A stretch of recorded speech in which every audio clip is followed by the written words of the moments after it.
Before I can install the Epilog Sidecar, I have to remove my Comma 3X first. And luckily it's pretty simple. All I have to do is just slide this out. To get my mount off, I'm going to be using this old AAA card and just basically prying it out. Now let's go ahead and get started on that now.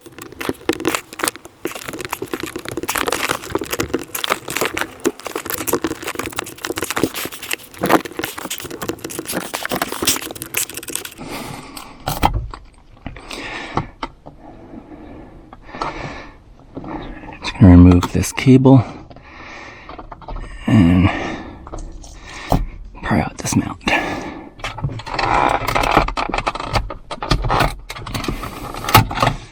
Taking this clamshell out like so.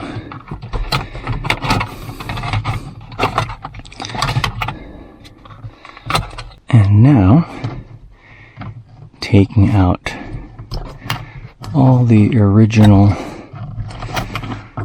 hardware from Comma.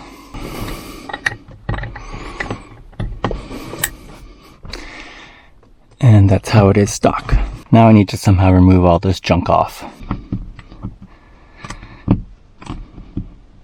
After struggling with the credit card, I had to resort to using my fingernails and doing a lot of rubbing to get all that stuff off. And I also used some isopropyl alcohol and some paper towels to clean that off, which I'll clean off a little bit more right now.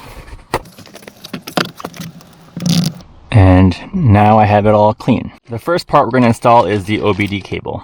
And we're going to need to come down here and access the OBD port. And as you can see, I still have my Comma OBD port installed, so I'm just going to go ahead and remove that right now. And it just comes right off. And just to compare, the old Comma style to attach to the OBD was this separate device here, and they used an RJ45 cable to connect it. What Comma has done now, along with Epilog Sidecar, is just unify the entire device so that it's no longer in pieces and using an RJ45 cable. I gotta go ahead and tuck this in somewhere so that's not in the way. It should be good enough. And now we're going to be installing the OBD connection here. And now we're going to be snaking it all the way to the mirror. So let's go ahead and start that. And the best way to do it is just to tuck it into this weather stripping right here. There you go. Just for reference, Epilog has told me that the OBD cable is still needed, but maybe in the future it may not be. And now that we've come over here, we're going to have to move it all the way over there. Now this is where it gets a little funky, because in most modern cars, we not only have an airbag on the steering wheel, on the dash, but we also have airbags on the actual pillar right over here. And the way I've routed my previous Comma cable is I've actually taken off this entire panel, and I've then put the cable underneath the airbag. For this installation though, we're just going to put it over the airbag. Now you can argue that the cable might impede the deployment of the airbag, but I think the airbags are so powerful that it shouldn't matter. But if you are very peculiar about safety, maybe you could take the time to do what I did in the past and take off the panel to snake that cable underneath. But for this installation, I'm just going to put it over the airbag. Just going to go ahead and press this in. All right, I think I could do a better job here of putting it in there. Okay, and just snaking this up there.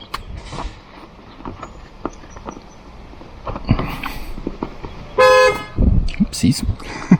Just honked my horn. Okay.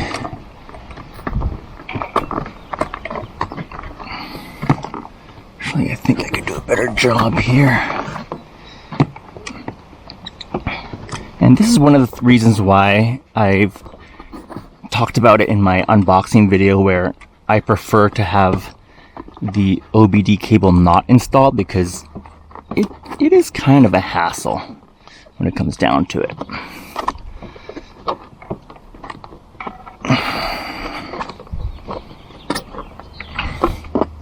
Okay, and now I'm just gonna snake the rest of the cable under that, and we're gonna bring it to the middle where the mirror is, and that is the installation of the OBD cable.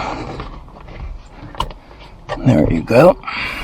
Yeah, honestly, I wish I didn't have to install this cable, but I did talk with Epilog, and they did say it is needed for the installation, so we had to install it. Now with that cable installed, we can start fiddling with the rest of the cables needed. So this cable will basically go in between this camera that's stock on the car and then this wire. Because remember that the system basically goes in between this cable here and the camera. It's the wrong way. There you go. And then this guy goes up here this way. All right. And then this breakout box. This breakout box goes in this port right here that goes in between the camera and the car. And then this cable goes where the OBD port goes. Oops, and this cable kind of snuck its way out, so we're going to just stuff it back in. Now all that's going to be left is installing this cable into this box here. But we won't do that until we get the actual unit attached to the windshield. This is the mount for the Epilog Sidecar, and in my unboxing I did applaud Epilog for including this bubble level in the kit so that you can make sure that the mount is straight. But one thing I didn't really think about is that you need to find actual level ground to park on. And so right now I'm kind of like diagonally parked at this parking lot, and basically when we lay down the bubble, I don't even know if this part is straight, but you'll notice that this part's a little higher. That's where the bubble is more to the left. And if you kind of look at it in terms of this dash screen, again, it's showing that my car is like tilted that way because that's not level ground. What I can maybe do is just park illegally so that it's more straight, and let's try that out. Okay, so I've moved locations, and I think I found a place that's more level. Now, when I place it on my dash here, you'll notice that the bubble is more in the center than it was before, so I think I'll just take that. And now we can proceed to actually sticking it onto our windshield. Before I can stick this onto my windshield, I need to know how high I need to put it on the windshield. Now, you want to have this as high as possible because you want it to have as much view of the road as possible. Now, I can't just look at it and then place it on here because we still need to install the clamshell that goes over the camera. And so for my particular model, I don't know how it is for other models, but the way this is installed is that it's placed in and then pushed up. And so there's tabs here that need to align with these. And so basically, I need to determine how low it needs to go so that I can have it installed. So essentially, if you see here, this is like how to install it. So this is how much clearance I need. So this needs to come up to snap in. And then to come off, I need to snap it down. And then I need that much space for it to actually snap down. And so the absolute highest that this mount can go is roughly around here, let's just say. Yeah, it'll be like roughly around there. So let me go ahead and take this off. I'm just going to leave it there and then slide this guy off. It kind of moved, but we can just eyeball a little bit because we can't get it perfect. So we're looking at roughly, I want to guess like 20 millimeters from this black portion here. And so that's what I'm going to be basically referencing when I'm installing it. So around 20 mils. Okay.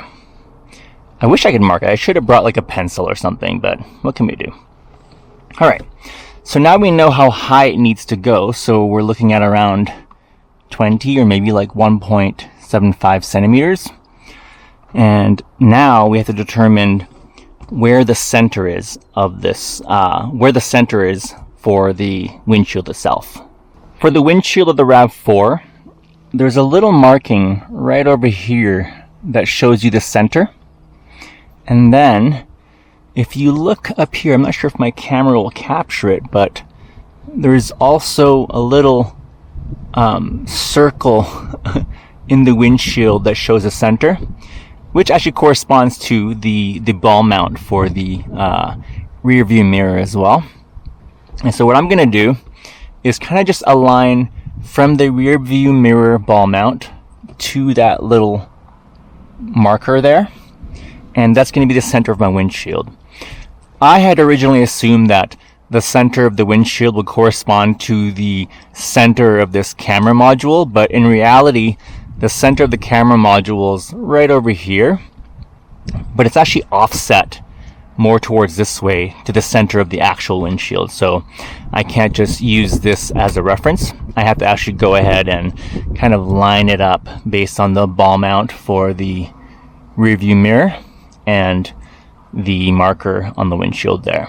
And so what I'm going to do now is take the alcohol prep pad that Epilog Sidecar provides with the kit and clean up the general area where I'm going to be installing the mount. There you go. And it was already clean since I removed the other mount from the quick mount of the Comma 3X. And I'm just going to let that dry off for a little bit, and then we're going to go ahead and install the mount. So the residue from the alcohol wipe is now dried off.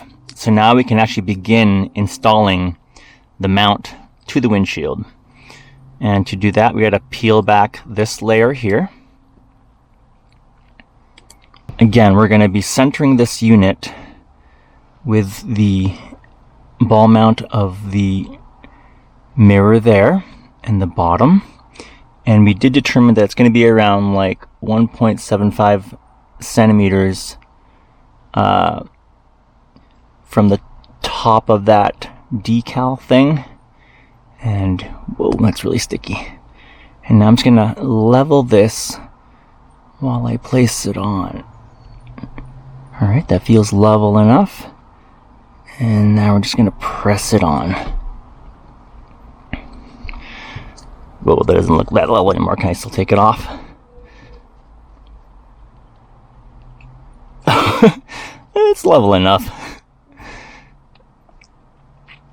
Alright, so now we're going to give this a pretty firm press just to make sure that the adhesive is making good contact with the windshield. Give it a good press.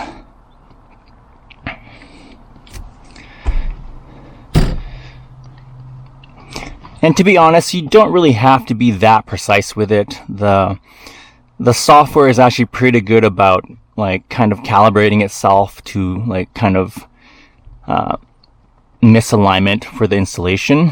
It's pretty forgiving. And so I think we're at a pretty good location of where it's at. And this also brings up the point of why I really liked the version 1 of the Epilog Sidecar, because you didn't have to do all this precision work because the camera was attached to its own clamshell, so you just literally popped it in and you're good to go. And then following why I like the version 1, this is the mount is using 3M VHB, and that adhesive actually needs like quite some time to cure. And so yes, it's on. I'm sure it would probably work, but just to be safe, I'm actually going to leave this mount on without any weight overnight so that I know that I have a good cure. It's not that hot today. If you go to the product sheet for the VHB from 3M, it'll give you a timetable based on temperature of how long it needs to cure. And basically, like, you really shouldn't be driving right away when you install this thing. I actually haven't looked at the instructions from Epilog yet, but I know that from my experience using the Comma 3X and all other Comma products is that you do need to give it some time to stay up there. I know that in Comma's instructions they say you can go ahead and drive right away. I really don't suggest that. You might as well just let it cure just to be safe. You are in a car. So at least it's on, and now I'm just going to let it cure overnight, and then I'll be back when that's done curing. It's now the next day, and we've given the mount some time to cure. It's been sitting west facing, so it had afternoon sun, it also had evening sun, so it should be good enough. And so now we can actually proceed to installing the actual unit itself. So I'm going to go ahead again and remove this clamshell so that we can gain access to the inside of the built-in camera here. Our main task now is to just basically manage all the cables going inside this unit. Again, we've got this little dongle that connects to the camera cable, and we also have this USB-C cable along with the power cable from the onboard diagnostic port, and we just have to manage it all inside this clamshell somehow. So the first thing I'm going to do is just remove the cable from the camera and install this dongle that goes in between. And I think I'm going to route this back here to go around the stock to give myself some room. And my hope is that I can have enough space to place it like so. I feel pretty good about that. I'm going to take my USB-C cable and plug it in along with the OBD cable that we routed yesterday. Alright, and hopefully it has enough space in here for the clamshell to close. Kind of like so. And the idea is that the USB-C cable then will snake out like so. Now let me see if I can get the clamshell on.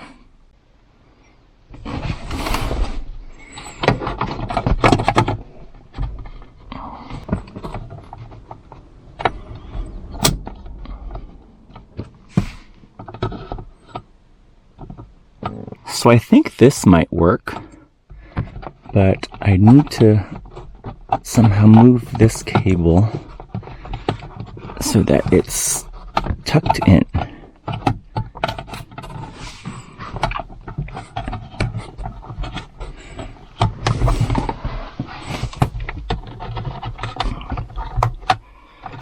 Okay. Now let's see if this can close.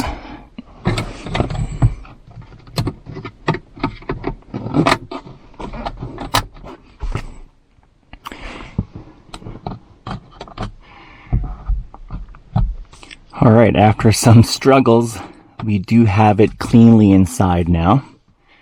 As you can see, we got the clamshell on, we've got the cable coming out where we need it, and hopefully it can reach the unit. But so far, that's kind of how I want it. I do have my mirror pretty far up, like so. So that is where it's going to be, and it looks like it is giving enough clearance for the USB-C cable. And now we can slide the Epilog Sidecar inside the mount. And as you can see, I have very little space in between the unit itself and the clamshell. And I think I gave myself like 20 millimeters or 2 centimeters between the mount and this little decal that covers my windshield. And it looks like I probably could have used maybe just a little bit more clearance, because as you can see, when you want to slide out the unit, it actually does hit the clamshell. I have to kind of like finagle it down a little bit. Not the worst thing, but probably not the best either. So I think the last thing I need to do is just basically plug this in. And yeah, I kind of wish it was like a right angled cable, because having it straight doesn't feel like it's the best. Maybe if I snake this around like that and then plug it in, that'll do it. Like so. I have my mirror up pretty high. But for the testing and the day-to-day use, I think I will leave it like that. And that is the Epilog Sidecar version 2 installed. It doesn't look very straight. That's a problem on my part. Maybe I will redo the mount. Who knows? But so far, not the straightest it looks like. But hopefully the software can compensate for it. Yeah, so it's in, and let's go about testing it now. I'm hoping that I don't need to install any software, but we shall find out. So we've got the unit installed, and now I'm going to start my car to see if it'll just work without me having to install any software. Let's find out.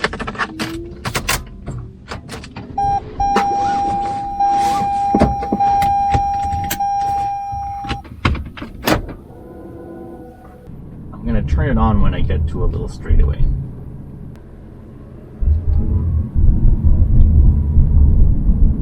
Alright, I'm going to set it.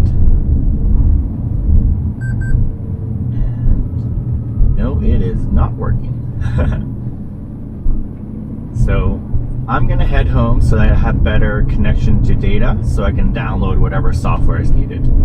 But I will say it would be cool if Epilog just loaded the software on the device from the factory. That way a user can just open it up, install it, and be on their merry way. But it looks like I do need to install the app and do some installation. So we're going to go ahead and do that right now. So I'm about 8 feet from my car, and my car is also about 8 feet from my router. And so that gives us the best opportunity to install the software. So I'm using an iPhone, and obviously I need to use the App Store to install the software. In the previous version of Epilog Sidecar, I actually needed to install Test Flight because the software wasn't in the App Store yet. So it's nice that the software is actually officially in the App Store now. When the app first turns on, you do have to log in with your Apple ID, and it is nice that the device is automatically found by the app right away. Like I said before, I think it would be really great if Epilog just shipped the device with the software already installed, because you do have to hook it up to Wi-Fi in order for the installation to complete. Now, downloading the software didn't take that long. I did speed up this portion, but I do have pretty fast download speeds, so depending on how your connection is, it might be very different for you. With the software downloaded, I guess it was time for the software to actually be installed on the device. And this kind of took a very long time, in my opinion. It was roughly around 15 minutes in total, but the issue is, I wasn't sure if I needed to keep my device, aka my phone, on the entire time for it to proceed, because basically I had to kind of just wait around and make sure that the phone didn't fall asleep, because there was no real indication or notification from the app to tell me how this process was going to go. So I guess from a UX perspective, this could be improved so that people don't have to kind of guess about what to do next. And so, yeah, it was kind of a long wait, just pressing my screen so it doesn't go to sleep. And I think that could be better. I was growing impatient to the point where I started tapping around the screen. And I even went back to the previous page of the app just to make sure that nothing was frozen. I think it would have been really nice to have some sort of progress bar so that the user installing this could know where it was at. And once again, there was just a lot of blind waiting for this app to install. When the software finally finished installing, it did give me the screen where it gave some of the metrics for the device itself. Here you can see the speed of your car, the state of your cruise control, and how fast you've set the cruise control. And it also gives you how strong the network connection is, along with the temperature of the device and also the state of your battery. And to be clear, you don't need this information while you're driving. And within the app, you can also see information about the device itself. A lot of legal mumbo jumbo that really you don't need. Optionally, you can also change the name of the device so that if you have multiple that you use, you can make sure that you know which one you're going to be interacting with, which might be a possibility considering this is only about $500. So if you have two cars that are compatible with both OpenPilot and Sidecar, technically you can buy two of these devices for the price of just 1,4, so it's not a bad deal. Within the app, you can also see your past drives so that you can kind of look at some of the data and metrics about your past drives. Now, I don't know why I'm renaming the original V1 of the Sidecar here, but I think I kind of just wanted to reminisce about it. It was a really great product in my opinion. And I also didn't know how to delete it off the app. Trying to explore more of the software, I noticed that there was a hamburger menu button on the top right hand corner. At first it wasn't responsive, but eventually it did pop up. And within this page, you're able to go through the training for the actual device itself. In my opinion, this really should have popped up automatically. Now I'm actually wondering if the device could be activated on the road without even going through this training section. If you've used any other OpenPilot product in the past, whether from Comma or other third party, the training is pretty much the same. The main point being, you are the one that's in control of the car. Whatever happens with the car, it's all on you. Yes, the device will help with the steering, help with the gas and brake, but ultimately you are in control. So if anything goes wrong, it's all on you. This is level 2 self-driving, and the only real difference between level 2 and level 3 is the fact that with level 3, someone else takes ownership for any problems that might occur. But with level 2, it's all on the driver. Continuing on with the training, it also goes over how to actually set and use the functions of the self-driving, along with warnings on how you must always keep your eyes on the road. This is critical. The device will look at your head direction along with where your eyes are looking, so make sure you're always looking at the road. Some very important advice I'd give if you're interested in buying the Epilog Sidecar or even the Comma 4 or other third-party device is that you have to be super familiar with how your car actually works. Specifically, like how to set your actual cruise control, how to activate the lane centering, because the training portion of this app really can't cover how each car actually works. I have a Toyota RAV4, and recently I rented out a Toyota Corolla, and the button configuration and the actual sequencing was actually quite different, so be very prepared about that. So make sure that you're familiar with your specific car so you're not relying on this training to understand how it should be working. The rest of the training kind of goes over some of the limitations of Epilog Sidecar, like how it can't stop for stoplights or stop signs or pedestrians. Now you might be thinking, well, you know what? OpenPilot has a feature where it can stop for stop signs and stop lights. And you might even seen videos of it doing it. Heck, it might have been my video. But you need to understand that the stoplights, the stop signs, etc., those are all kind of gimmicky right now. You should not rely on them. It's just for kind of funsies, but the efficacy, meaning how often it actually gets it right, is pretty darn low and just not reliable. Like, don't rely on it. Don't even think about it as something that you want or expect from any device that uses OpenPilot. And I know I kind of rambled past some of the screens that had different topics. For instance, there were pages about how to disengage with OpenPilot. And the main thing is that if you press the brake pedal of your car, it should fully disengage. And if you press the cancel button on your car steering wheel, it should also disengage. There's also a few pages talking about the assisted lane change feature. And basically, if you initiate the lane change with your blinkers, all you have to do is just basically nudge your wheel to the direction you want to go, and it should actually safely go into the next lane. But you do have to pay attention to blind spots, because even though some cars have blind spot monitoring that can interact with these devices, it's really not reliable. On this page, you'll notice there's a readout for your 12-volt battery. Now, I know that generally the battery should be reading above 12 volts, and I also mentioned in my unboxing video that I do have a solar panel connected to my battery so that I don't have to worry about it going dead. However, I in the past have had issues with the device kind of draining power from my battery, so something to keep in mind. So it took me roughly around 20 minutes to install the software, so just make sure you know that ahead of time.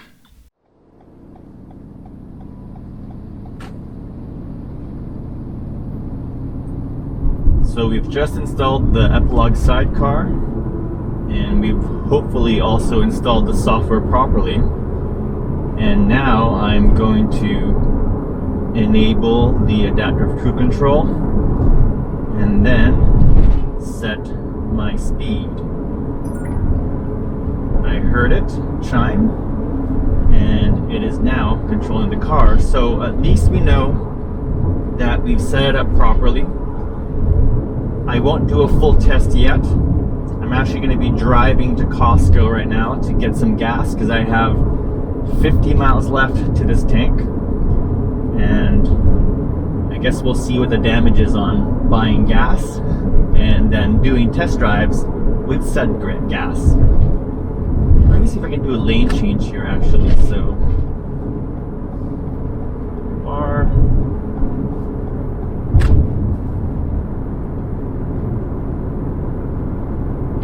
yeah, but so far we've got it installed.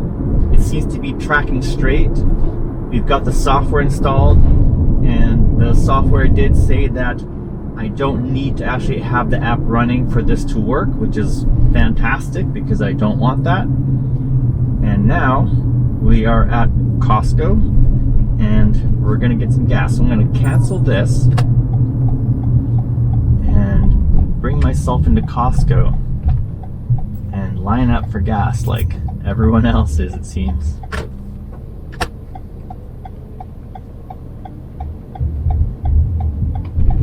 And funny enough, I haven't purchased gas in a while, so this might be a little shocking for me.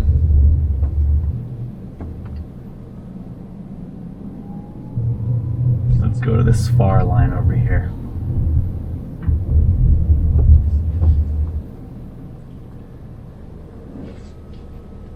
I know this is not the test drive, but one cool thing about having, I guess, the sidecar is that when you have situations like this, right now I'm pressing the brake, but if I enable it, it should stand still and brake behind the person I'm in front of. And normally with the stock Toyota system, you can do that as well, but the moment that car in front of you starts moving, you actually have to manually press the resume button or press the gas for the car to move. But with Sidecar, it should move on its own. I won't bore you with the wait, and If you're interested to know what the experience is going to be like with the Sidecar Epilog, make sure to stay tuned because I'll be uploading a lot of content around this device. But right from the get-go, as far as me sitting in the driver's seat and looking beyond my window, the small form factor of the Epilog Sidecar is worlds better compared to what I had with the Comma C3X. So that's kind of an initial reaction. And obviously I can't compare it to the Comma 4 because I do not have the Comma 4.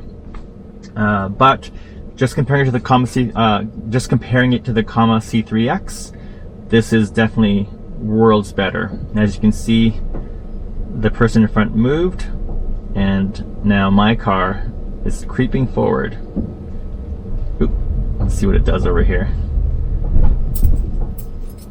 I'm not pressing anything, just keeping myself ready. And we'll just wait till this person in front of us finishes their gassing, and then I'll just move up then. I don't feel like parallel parking in front of her or them.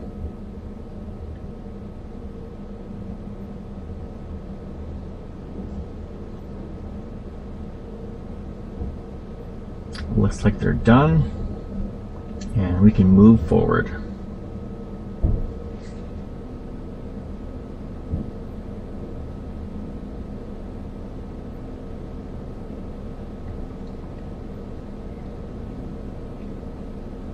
I am curious though, if you have owned the Comma 3 or Comma 3X or the Comma 2 and now own the Comma 4, I'd love to know how you feel about...